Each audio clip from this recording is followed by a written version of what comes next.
Graced County Assessor Paul Petersen is not going down without a fight, pleading not guilty to all charges at his arraignment in Superior Court this morning. He also says he wants to go back to work, and his attorneys say they're ready to go to court to make it happen. ABC 15's Cameron Polam caught up with Petersen and his attorneys today and explains why his suspension could end up costing taxpayer money. The County Board of Supervisors can't just remove the assessor. Despite comments outside Superior Court by Paul Petersen's attorneys, the twice-elected county official remains suspended from the job following a unanimous vote by the County Board of Supervisors last week. He is not present here. He's not been in the office.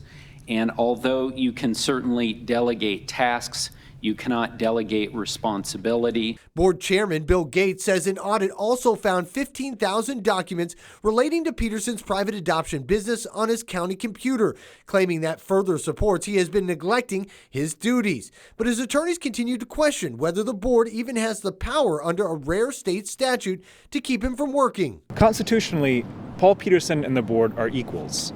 And Paul, for example, couldn't just say, hey, Board of Supervisors, you're all out of a job. That wouldn't work, and they can't do it to him.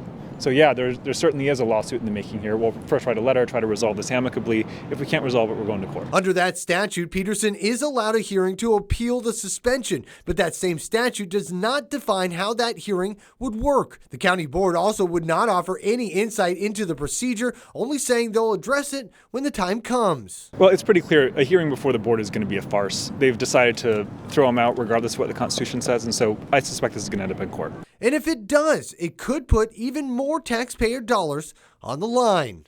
I'm Cameron Polam, ABC 15 Arizona. Petersen facing charges of Medicaid fraud in our state, accused of registering pregnant Marshallese women for the state's Medicaid system to the tune of about $800,000. The county attorney's office says Petersen and his lawyers have an opportunity to present their case to the board. They can call witnesses and members of the public to testify on his behalf. However, the decision on whether to uphold the suspension ultimately falls in the board's hands.